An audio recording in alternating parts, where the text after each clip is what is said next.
আমরা দেখতে পেয়েছি যে একই গাড়িতে রয়েছেন মোদি এবং পুতিন। আমরা সবাই জানি ভারতের সঙ্গে রাশিয়ার সম্পর্ক শতাব্দী প্রাচীন, কিন্তু তার মধ্যে মোদি আর পুতিনের কি কথা হলো একান্তে? কেন একই গাড়িতে তারা এতক্ষণ ধরে সফর করলেন? তার মধ্যে কি অন্য কোনো ইঙ্গিত উঠে আসছে? এইরকম একাধিক প্রশ্ন গোটা বিশ্ব জুড়ে দেখা দিয়েছে। কারণ এক সারিতে যখন তিনটে শক্তিধর দেশ দাঁড়ায়, তখন উল্টো দিকে যারা থাকে তাদের মধ্যে তো একটা ধুকপুকানি শুরু হয়েই যায়। অন্তত ডোনাল্ড ট্রাম্পের ঘুম যে ছুটে গেছে সেটা আর বলার অপেক্ষা রাখে না। কারণ এসসিও সামিটে দেখা গিয়েছে পুতিন, মোদি এবং শি জিনপিংকে একসঙ্গে আলোচনা করতে, একসঙ্গে কথা বলতে। আর এই ছবিগুলো ট্রাম্পের বুকে যে ধুকপুকানি ধরিয়ে দিয়েছে সেটা আর বলার অপেক্ষা রাখে না। কিন্তু এখন প্রশ্ন হচ্ছে, একই গাড়িতে সফরকালে কি কথা হলো পুতিন এবং মোদির? কোনো গোপন ডিল কি হয়েছে? আমরা এই পুরো বিষয়টা নিয়ে কথা বলবো। আমাদের সঙ্গে রয়েছেন ডিফেন্স বিশ্লেষক বিশেষজ্ঞ আর.কে শ্রীবাস্তব। স্যার, আপনাকে স্বাগত জানাই আজ তাক বাংলায়। শুরুতে যেটা আপনার কাছে জানতে চাইবো, এই যে ছবিটা আমি দেখাতে বলবো একটু প্রোডাকশন টিমকে, ছবিটা যে একই গাড়িতে যখন দুই দেশের রাষ্ট্রপ্রধান থাকেন তখন সেটা তো একটা অন্য মাত্রা অবশ্যই যোগ করে। এই ছবিটার তাৎপর্যটা কি, এবং এই ৪৫ মিনিটে কি কোনো গোপন ডিল হলো?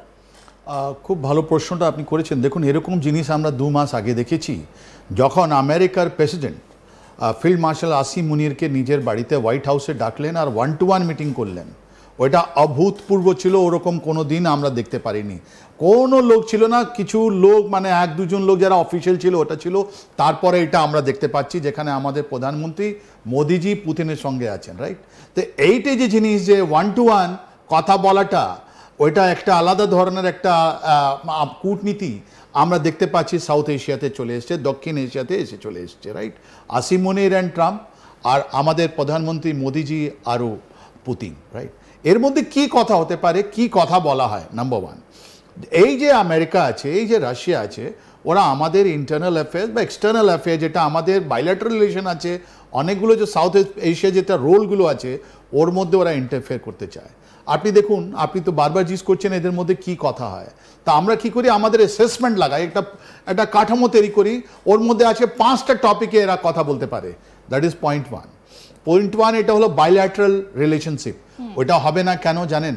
এই ঠিক মিটিংয়ের পর এরা 2 ঘন্টা ধরে ওপেনলি এদের মিটিং, বাইল্যাটারাল মিটিং হয়েছে, যার মধ্যে রাশিয়ান ইন্ডিয়া যাদের অফিসিয়াল ভিউ পয়েন্ট আছে ওটা ডিসকাস হয়েছে।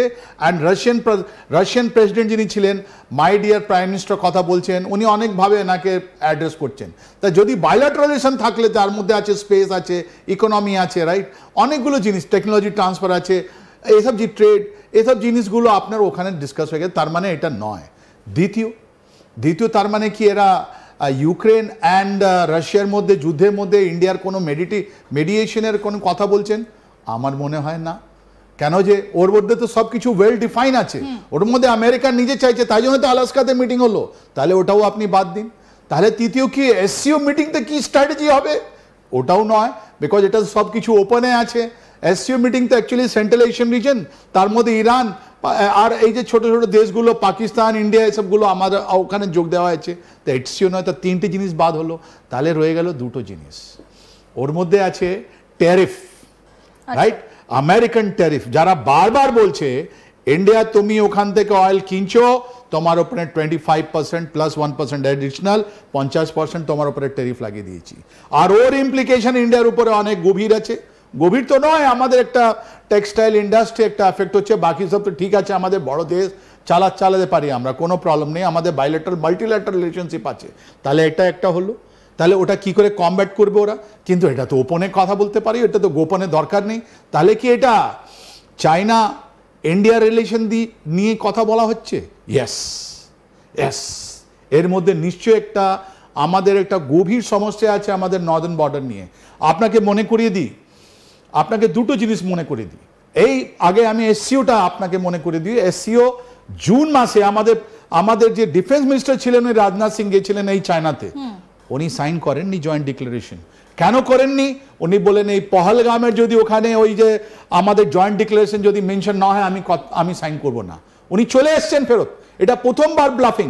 আর এই 20 আগস্টে যখন চায়নার ফরেন মিনিস্টার এখানে কথা বলতে এসছেন, জানেন 20 আগস্টে কি হলো? যখন উনি পাকিস্তানে যাচ্ছেন 20 আগস্ট 2025-এ, আমরা অগ্নি 5 মিসাইল ফায়ার করলাম। সব ডেমনস্ট্রেশন, সব টেকনোলজি, যে আমাদের কাছেও এখন ICBM আছে। জেনে রাখো, আমরা একটা পয়েন্ট অফ স্ট্রেংথ দিয়ে আমরা কথা বলছি, পাওয়ার প্রজেকশন করছি তোমাদেরকে। আমরা কারোর সঙ্গে কারো উপরে আমি ঝুঁকবো না। তাহলে এটা কি ব্যাপার? আপনাকে একটু পিছনে নিয়ে যায় অক্টোবর মাসে আপনার ব্রিক্স সামিটের আগে, রাইট? প্রধানমন্ত্রী যখন গেছেন ওখানে, আর জি জিনপিং এর সঙ্গে আপনার যদি কাজানে আপনার গিয়ে রাশিয়াতে মিটিং হয়েছে, ওর আগে গিয়েছিলেন NSA, অজিত ডোভাল ওখানে গেছিলেন, কি কথা বলেছেন। তারপরই আপনি ডিএসকেলেশন, আমাদের যে বর্ডার যেটা আছে আমাদের ইস্ট, ওখান থেকে আমাদের ফোর্সগুলো আস্তে আস্তে ডিসএঙ্গেজ হয়েছে আর ধীরে ধীরে বেরোবে আসছে, ওটা নর্মালাইজেশন প্রসেস স্টার্ট হচ্ছে। তার মানে রাশিয়া, আমাদের ইন্ডিয়া চায়না যেটা ডিফেন্স রিলেশন আছে, আমাদের বর্ডার ডিসপিউট আছে, ওর মধ্যে একটা রোল প্লে করেছে। তার মানে এই যে নরেন্দ্র মোদী অ্যান্ড পুতিনের সঙ্গে যেটা কথা হচ্ছে, ওর মধ্যে নিশ্চয়ই একটা চায়নার একটা রোল, যেটা উনি এইদিকে আপনার পাকিস্তান, একদিকে আপনার বাংলাদেশ, মনে আছে তো? এই 2 মাস আগে এই চায়না একদিকে রেখেছিল পাকিস্তানকে, অন্যদিকে বাংলাদেশের সঙ্গে ছবিটা বানিয়েছিল। আর 21 আগস্ট আপনি দেখবেন যখন এই চাইনিজ ফরেন মিনিস্টার আমাদের কাছে এসেছিলেন, তারপরে উনি গিয়েছিলেন পাকিস্তানে, পাকিস্তান, আফগানিস্তান অ্যান্ড চায়না। তার মানে আমাদের দুদিকে, ইস্ট পূর্ব দিকে অ্যান্ড পশ্চিমের দিকে আপনি দেখবেন চায়না আমাদেরকে ঘেরার চেষ্টা করেছিল। আর উপরে আমাদের যতগুলো বর্ডার আছে, ওই বর্ডারের উপরে। তাহলে কি এই SCO মিটিং এ দাঁড়িয়ে এই যে একসঙ্গে এতজন রাষ্ট্রপ্রধানের কথা, কোথাও কি একটু সিনারিওটা বদলালো, বা এই চীনের মনোভাবটা কি বদলালো অন্তত এই ছবিটা দেখার পর? ইয়েস, এইটাই তো ডিপ্লোম্যাটিক ভিক্টরি। মোদি সাহেবকে SCO যেতেন না, উনি তো যাওয়ারই নেই। আপনি দেখি টাইম স্পেস দেখুন না, আপনি টাইম স্পেস দেখলে আপনি বুঝতে পারবেন যে এই প্রধানমন্ত্রী যারা ডিফেন্স মিনিস্টার জুন মাসে SCOতে সাইন করে আসেনি, নিশ্চয়ই উনি বলেছেন আমি যাব না। তাই জন্য NSA গিয়েছিলেন, ওনাকে ডাকা হয়েছিল, বা উনি একটা কার্টসি ভিজিট করতে গেছিলেন রাশিয়াতে, যেখানে উনি পুতিন সঙ্গে কথা বললেন, অ্যান্ড তারপর ইনি গেছেন। দেখুন টাইম স্পেস দেখুন তো, 120 কিলোমিটার আগে বিজিং থেকে দূরে, যেখানে 30 মিনিটস লাগছে আপনার 31 আগস্ট অ্যান্ড 1 সেপ্টেম্বর। কেন 2 তারিখে আপনি গ্যাপ দিয়েছেন বলুন তো? আপনি এটা তো আগে পেছনে করা যেতে পারতো, এটা আপনার বিজিংয়ে করা যেতে পারতো। তারপরে আজকে যে 3 তারিখে আজকে যে ডেমনস্ট্রেশন হলো, ওটা করে যেতে ওটা হতে পারতো। বিকজ এনার ছাড়া, প্রধানমন্ত্রী মোদি ছাড়া আর তো ওখানে একটা তুরস্কের যেটা প্রেসিডেন্ট আছেন, উনি ফেরত এলেন, আর বাকি তো সব ওখানে ছিল। সব ওখানে 26 state of head of state ওখানে আজকে অ্যাটেন্ড করেছে।